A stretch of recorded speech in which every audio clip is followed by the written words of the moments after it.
Welcome to the GameTime Sports Podcast, Season 2, Episode 1. We have a little bit of a different situation going on for Season 2. Well, right now we're in an actual setting here. We're no longer on Zoom. We got cameras, we got lights. Jace was kind enough to lend us his basement. And we have a new crew. So we have a behind-the-scenes editing guy. We got Tyler behind the cameras. And we have Keelan, who's a new cast member, is joining me, and Jace up here. So we have a very good show planned for you guys. We have shortened the segments. Before last year, if you were watching, you knew we had like 5 or 6 segments. Crazy, too much, it didn't make any sense. But now we have 3 specific segments just for the Major League Baseball, college football, and the NFL. And then later in the year, we're going to switch and have NBA and college basketball. But right now, does anybody else have any comments before we start? Now let's get right into it. Let's hop in. All right, let's get started. So first, we're going to go into Strikeout Central as our topic about baseball, if you didn't notice. And we have 2 topics for that. The first one we're going to talk about. So the Kansas City Royals, who could potentially have the best record a season after losing 100 games. Right now they're at 82 wins. If they reach 89 wins, that'll be the record. And they have a 95% chance to make the playoffs. Now, if they do make the playoffs, do you guys think that they're going to have a run? Like they can make the World Series or something? They could possibly make a run, but they are 2-2 in the last 4 games. And before that, they did win 4 games, but they've shown some inconsistency. So I think to be able to make a run, they need to be able to prove in these last games that they can securely be able to win games in a row and not just like 4. They need to be able to prove they can win like 6. Yeah, well, what I kind of see in this situation is you have 3 good starting pitchers, right? That's really all you need to win some playoff series, you know. And I feel like this team, they're just a little too inconsistent, which could have them either losing really early, but they also have streaks where they get really hot. So I feel this team's either gonna, flame out in the first round, or they might go to the championship series. You know, it's really a hit or miss to see how they'll do. I think it really depends on who they play in the first round, because I think if they end up going to Baltimore, which is what it looks like is going to happen at this current moment, I think they have a very good shot because they play Baltimore very well this season.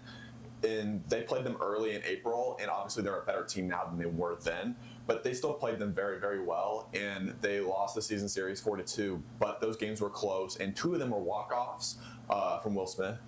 And so they pretty much almost beat them it was almost 4-2 Royals. So I think that it just depends on who they play. And recently in the games that they played, like you talked about how they struggled against the Yankees and they won only 2 of their last 4 games or something like that. And when they played the Yankees in the final game of that series, they lost 4-3 in a walk-off in the 11th inning. And great teams that make playoff runs win those games. They don't lose those games, they win those games. So they're going to have to start getting better with 1-run games. They've lost 3 consecutive one-run games. So we'll have to see. Definitely think it could happen. The last 4 times this team has made the playoffs, they've made the World Series, which that's over the span of 40 years, but it's okay. And yeah, so anything else we got? No, I don't think so. What else do we got? Who will make the 6th seed in the NL? The Braves or the Mets? What's your guys' take on this year? Well, so we have the Braves and the Mets. I think I'm just going to take the Braves because the Braves have a stronger pitching staff than the Mets. I know the Braves lost, Spencer Strider earlier in the year, and they lost Ronald Acuna Jr., but I still think they have more talent on that team. They got a better pitching staff, especially with the way that Chris Sale has become a Cy Young, what's the word? Cy Young candidate. There we go, guys. Chris Sale has become a Cy Young candidate, and I think that him and Max Fried and Charlie Morton can really push that team to making that last seed in the playoffs, plus all those stars they have on offense. I mean, Austin Riley is injured, but they might get him back eventually. And you still got Matt Olson, and you got Jared Kelenic is doing good, and Whit Merrifield has been great. Jorge Soler, they got a trade from San Francisco. So I think they're a better team than the Mets. They had a rough last 2 games versus the Dodgers after having a really good start to that series. But we'll see. And side note, they end the season versus Kansas City. So that'll be a very interesting series. It sure will. And, the way I see it, I just think they have a better roster overall, and they're slightly more consistent. You see, the Mets, they'll go on these big streaks where they win, a bunch of games, but then they'll go and, lose a bunch right after. So if the Mets get in a bad habit of losing a lot of games in the closing stretch, they're not going to make the playoffs, and the Braves are going to get in. I'm going to take the Braves here too, because the Mets have shown some inconsistency like the Royals. The Braves have proven that they can win whenever it comes to big times. So I just feel like the Braves will be able to take this and be able to take that 6th seed in the NL.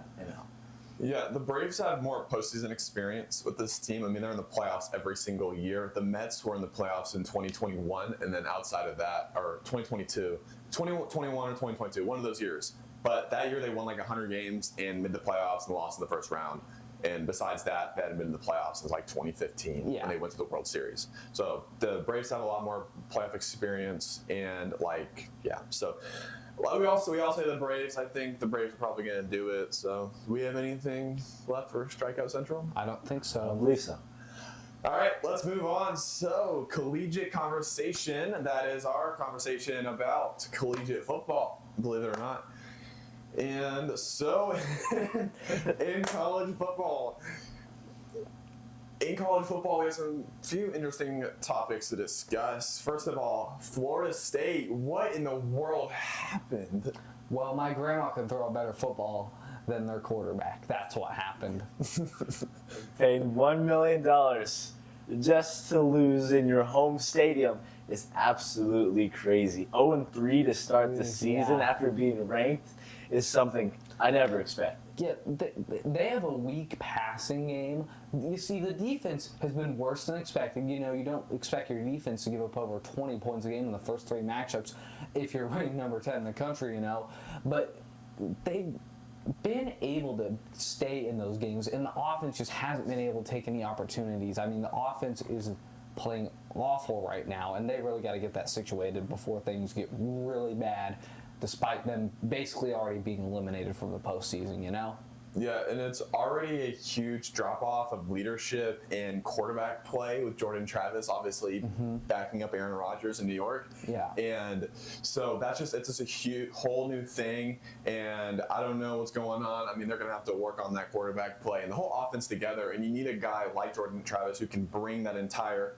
team together, because you saw when Jordan Travis, obviously they had a lot more starters than just him out in the game versus Georgia last year. But I mean, 63-3. That's bad. Like that is insane. You see these like schools that are playing like Mizzou, or these teams play these lower level schools like pay to like come play them, and it still wasn't that bad. It shouldn't have been that bad. But you see when that quarterback was gone, it just all fell apart offensively for them. Yeah. And so I think they need to get more confidence in their quarterback and in that offense, because I don't think they have an identity right now, and they need to figure that out. I think as a team that tried to make an argument that they should have been in the college football playoffs last year, to have that big of an argument, trying to be like, oh, this league sucks because we didn't make it in, to go out and lose your first 3 games just kind of shows why I feel like they didn't make the playoffs, because these bigger SEC teams deserve to make these playoffs. And if you're going to start off a year 0-3 after trying to make a very good argument to make these playoffs, that just proves why you weren't in the playoffs. Yeah, I don't know. It's rough. I mean, they were the first team to reach the under on their win total, and they did it in 3 weeks. So they're struggling over there in Florida State, but hopefully they can maybe fix it. We'll see. I mean, they might not even get a bowl game. Yeah. We'll find out. One more loss and they're really out of it. All right, we got news down at the University of Texas. So Quinn Ewers got injured in their recent game on Saturday, and guess who took his spot? Arch Manning, and oh my goodness, did he show up to play. He had 5 touchdowns, 4 passing, 0 turnovers, over 250 yards. Mm-hmm. He was phenomenal. Oh yeah. Do you guys think he stole Quinn Ewers' job? No, he had a great game, but they're going to play Quinn Ewers the whole rest of the season when he's healthy and available to start. Obviously, he played amazing. Arch Manning next year is going to be super fun to watch, but Quinn Ewers is just so great as well, and I think that's what people aren't taking into consideration. Arch Manning was like, hey, I have a shot. This is my first game against a bad team. I'm going to play very well. Quinn Ewers, he knows he doesn't need to do that every game, so that's why he doesn't always give off those flashy performances, even though he very well could. He played great the last 2 years, and I'm expecting another great season from him this year. He has just been phenomenal. I'm going to say that Quinn Ewers is going to keep the job. Well, there is going to be some pushback probably in practice, but Quinn Ewers does have more experience in collegiate football. And yes, Arch Manning is one of the Mannings. He's awesome, but he's faster than all of them. He ran 20 miles per hour. So what? Quinn Ewers has shown this season that he is good, and last season. So just one game I feel like isn't going to depict who's going to be starting this team. Does anybody know how long Ewers is out? I don't know. I have no idea how long he's out. Well, what if Arch Manning? Okay, what if Ewers is out for the next 3 weeks, and Arch Manning plays those 3 weeks and plays exactly how he did the other day and continues that? Does he keep the job? Maybe, you know. It is a chance, but it might be a Drew Bledsoe situation with Tom Brady. You know, come in, take that role, just go out there and show out. Maybe you'll get that role, but you never know. I mean, it was just that was his first real opportunity in a real important game to go out there, and he was phenomenal. There was pretty much no mistakes. He was juking out defenders in open field. He's a quarterback, believe it or not, and he's throwing dimes down the field. Basically made no mistakes, and he's never been out there before. Yeah. He just threw him out there. And it wasn't like he was expecting to get the start. He wasn't expecting to play. This all happened, and it him out there, and all the pressure. He was perfectly fine. Oh yeah. Nothing happened. So I think that if Ewers comes back next week or the week after, he'll probably get the job back. But if Manning continues this streak of playing absolutely phenomenal, not turning the ball over, dimes, running the ball, whatever the heck is going on, guys. We're gonna cut that out of the video. whatever the heck he's got going on, and so I think he can take the job. I think he's got this in the bag. I doubt it. Okay, I'm gonna say yes. He does have the Manning flashes. He has the talent. He has the capability to be able to take this job. But this Texas coaching staff, they don't want to let down their quarterback that's trying to get into the league. No. They want him to be the most successful that he possibly can. So the last thing that they would do is start their QB that, yes, he's shown some really good flashes, but they want this kid that's going into the league next year to be able to succeed. Yes, maybe they'll win more with Arch Manning, but they're going to show that this quarterback can play to get him some playing time, because it's not just about football in college. You got to show that your quarterback that's going to be a senior, that he can play in the NFL. And yes, he can bounce back from an injury, and he's not going to lose his starting job. I just think that Arch Manning, yes, if he does show great flashes, he'll have an appointment at the starting job next year. But this year, no, he's not doing it. Well, I just think that they're going to put out whoever helps the team win the most, and they're in a position right now to where they're ranked number 1. They're in a position right now where they can win the national championship. And so I don't think they would purposely put in a quarterback that they know makes their play worse and makes them at a decreased chance to win, when this is your shot. This is your chance right now to go win the national championship. Because after this year, people leave. I don't know how many people are leaving, but people are graduating, people are moving on, people might transfer. So who knows? There might be a new team next year, and they might not be as good. So I would put out the player that is giving you the best chance to win. Well, what I have to say to that is there is no decrease in play. No, even if it seems like there might be, there's not really, because they just have a different style with Quinn Ewers. It seems the Arch Manning offense seemed a lot more free form. Well, the Quinn Ewers offense is just get the job done. Let's get down the field. We don't need to be flashy. Let's score some points, Yeah. Well, we'll see. I think we'll see kind of that next couple of games, because earlier in that game, Ewers already had a turnover. That is true. In that game, and Arch Manning had 0. So, and I know they can't really use that as an example because that was one game. It was like a half of a game. But we'll see if Manning gets to start this week. We could kind of talk about more about this next week. Yeah. But you guys, anything else for collegiate conversation? No. All right, we're moving on to our final segment. Blue and I were already here last year. It took quite a bit to get to our final segment. But we're at Inside the Huddle, our NFL segment. So we have a deep topic to talk about right here. So which 0-2 team will make the playoffs and which 0-2 team's fan base should be shaken and timbered right now? Well, the Carolina Panthers, man, it has been a rough first 2 weeks.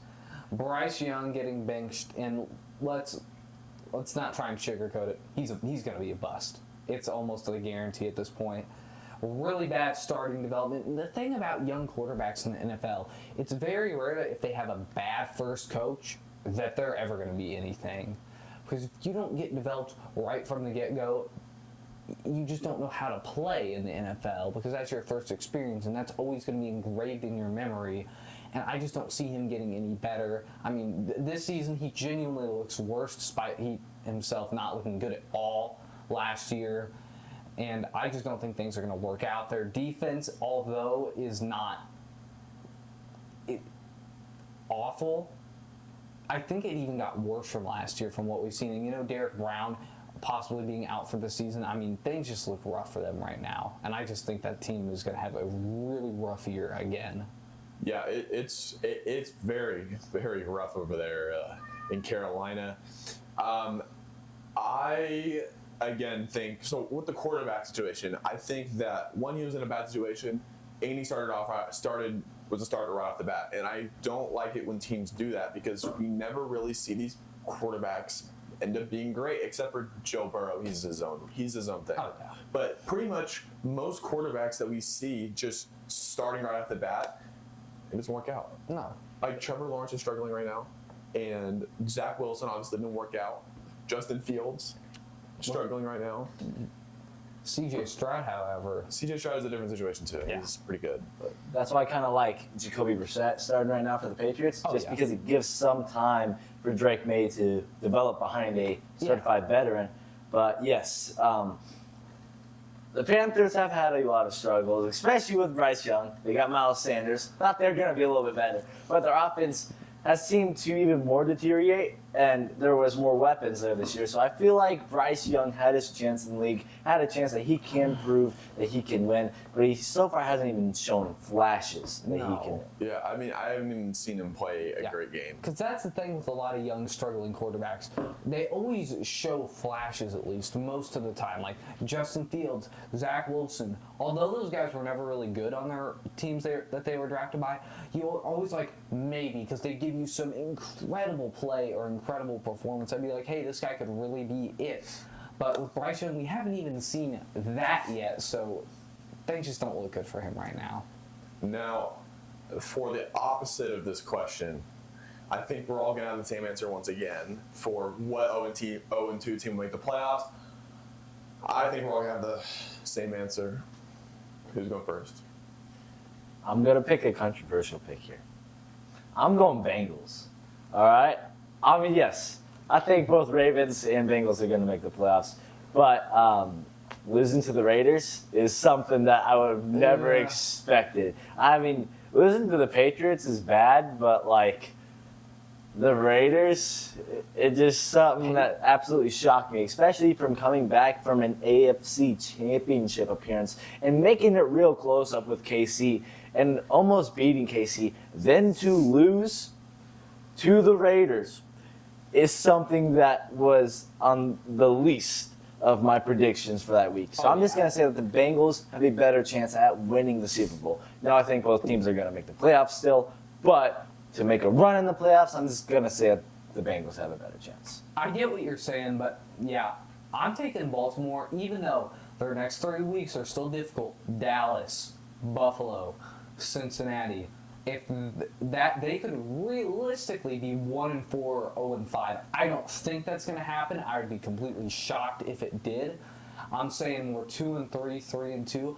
But that's bad, when you lose the only easy game in your first 5 matchups of the season, they can put themselves in a bad spot, and they could entirely miss the playoffs based off of the first 5 games alone, because after the stretch, if they do bad, they have to be almost perfect the rest of the year if they even just want to make the playoffs. So it's going to be really tough to see, but I think they're going to be able to get the job done. And Baltimore's going to have to get it figured out fast because they have Buffalo here soon in a couple weeks. And if they lose to Buffalo, now they lose a tiebreaker versus Kansas City and Buffalo, and they're already 2 games back behind them. Yeah. And so they're going to have to do a lot of digging. Now, I do think they're going to make the playoffs. They're way, way, way too talented of a team. I mean, they got stars everywhere on that team, every position.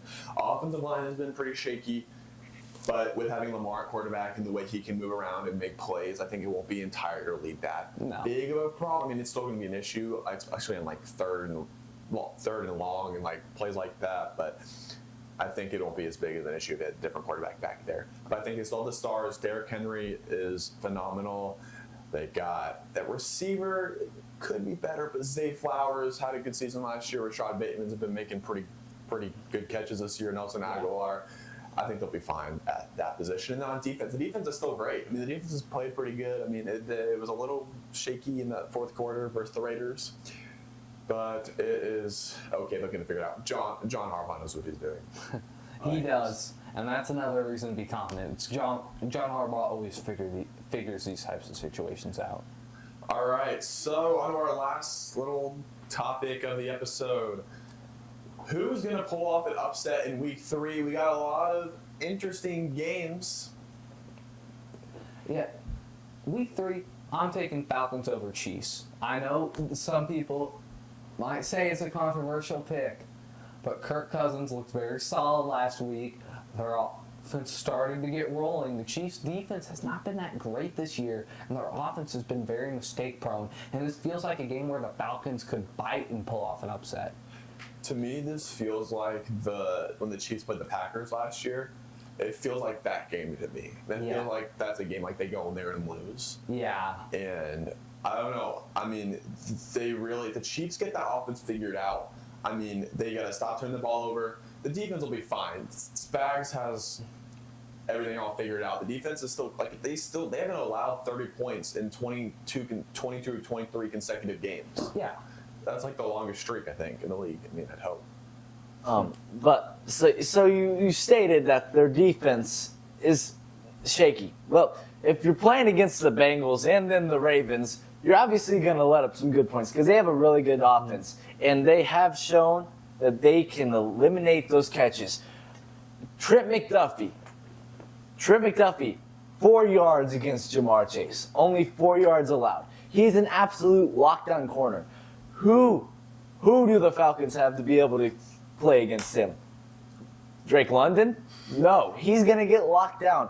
Trent McDuffie can lock down the best wide receivers in the league, and he's shown that over and over and over again. So I'm going to go against that. All right, well, that may be true, but remember, the Chiefs' third and fourth down defense has been rancid this year. It's been hard to watch them play, and I just think having those scenarios against Kirk Cousins, coming off of high momentum with that win, I think that the Falcons are going to win that game. Yeah, well, so my pick here. So now, well, at first this wasn't upset, but I don't really know how much of an upset it is now. The Saints are playing Philadelphia, and Philadelphia just lost, so the Saints have a better record than them.